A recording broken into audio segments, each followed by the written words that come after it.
عظمتوں والی رات ہے۔ اس رات میں رب تبارک و تعالی قبیلہ بنی کلب کی بکریوں کے بالوں سے بھی زیادہ مسلمانوں کو جہنم سے آزاد فرماتا ہے۔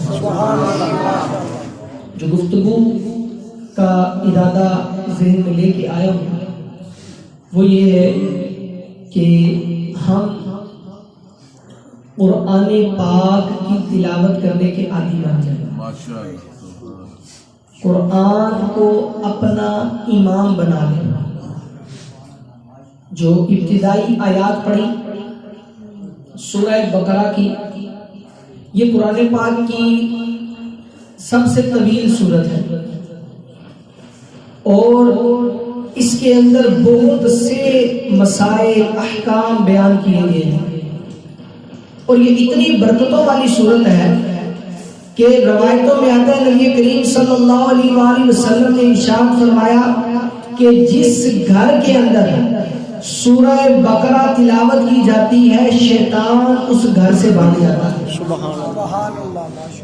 ایک صحابی بیان کرتے ہیں حضرت عبداللہ بن مسعود رضی اللہ تعالیٰ عنہ، کہتے ہیں ایک مرتبہ ایک صحابی جنگل میں جا رہے تھے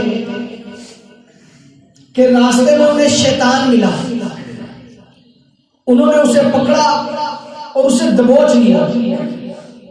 اس نے ان سے چھوٹنے کے لیے کہا کہ مجھے چھوڑ دو، میں تمہیں ایک بڑی اچھی بات بتاؤں۔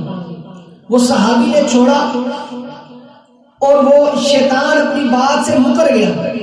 انہوں نے پھر اسے پکڑا، ان کے درمیان مقابلہ ہوا، انہوں نے پھر اسے گرا لیا اور کہا کہ اب بتا۔ اس نے کہا مجھے چھوڑ دو، میں تمہیں بڑی ایک اچھی بات بتاؤں۔ اب پھر چھوڑا، شیطان کا اپنی بات سے پھر مکر گیا۔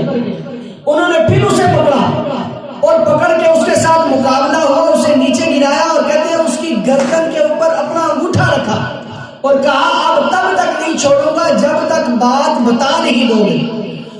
تو شیطان بولا کہ سورہ بقرہ قرآن کی ایسی صورت ہے کہ اگر ایک جگہ پہ شیاطین کا جمع غفیر ہو، بہت سے شیطان جمع ہو اور وہاں پہ سورہ بقرہ کی ایک آیت پڑھ دی جائے، سارے کے سارے شیطان وہاں سے بھاگ جائیں۔ اتنی برکتوں والی سورت۔